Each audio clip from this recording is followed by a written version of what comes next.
าแนะกึดยังไม่ได้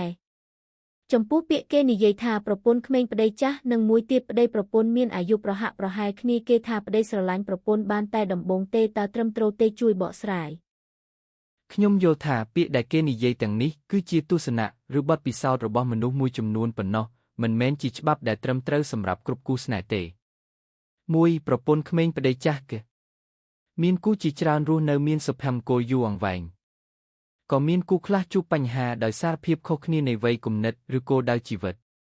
ការស្រាវជ្រាវបង្ហាញថាគូដែលខុសអាយុច្រើនអាចប្រឈមនឹងបញ្ហាខ្លះច្រើនជាងប៉ុន្តែមិនមានន័យថានឹងបរាជ័យជានិច្ចទេ2ប្តីប្រពន្ធអាយុប្រហាក់ប្រហែលគ្នាប្តីស្រឡាញ់ប្រពន្ធបានតែដំបូងខ្ញុំមិនយល់ស្របថាវាជាការពិតទាំងស្រុងទេ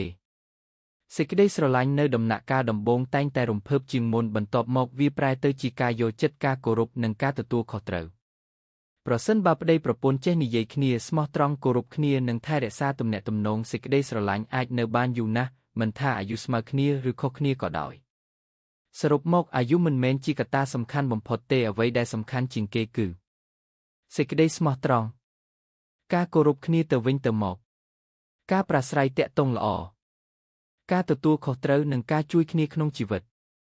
ដូច្នេះពាក្យថាប្តីស្រឡាញ់ប្រពន្ធបានតែដំបូងមិនមែនជាការពិតសម្រាប់មនុស្សគ្រប់គ្នាទេមានគូស្វាមីភរិយាជាច្រើនដែលនៅតែស្រឡាញ់និងថែរក្សាគ្នាទោះរស់នៅជាមួយគ្នា20ឬ30ឆ្នាំក៏ដោយ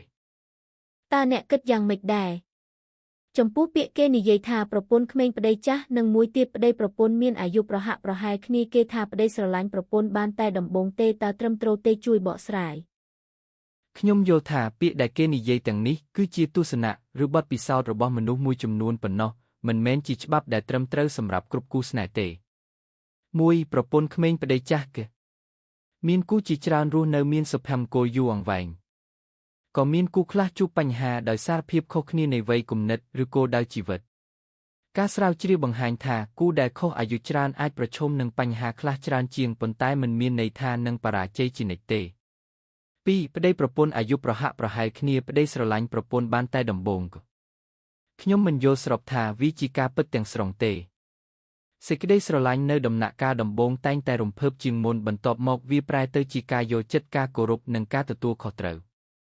ប្រសិនបើប្តីប្រពន្ធចេះនិយាយគ្នាស្មោះត្រង់គោរពគ្នានិងថែរក្សាទំនាក់ទំនងសេចក្តីស្រឡាញ់អាចនៅបានយូរណាស់មិនថាអាយុស្មើគ្នាឬខុសគ្នាក៏ដោយសរុបមកអាយុមិនមែនជាកត្តាសំខាន់បំផុតទេអ្វីដែលសំខាន់ជាងគេគឺសេចក្តីស្មោះត្រង់ការគោរពគ្នាទៅវិញទៅមកការប្រាស្រ័យទាក់ទងល្អការទទួលខុសត្រូវនិងការជួយគ្នាក្នុងជីវិតដូច្នេះពាក្យថាប្តីស្រឡាញ់ប្រពន្ធបានតែដំបូងមិនមែនជាការពិតសម្រាប់មនុស្សគ្រប់គ្នាទេមានគូស្វាមីភរិយាជាច្រើនដែលនៅតែស្រឡាញ់និងថែរក្សាគ្នាទោះរស់នៅជាមួយគ្នា20ឬ30ឆ្នាំក៏ដោយ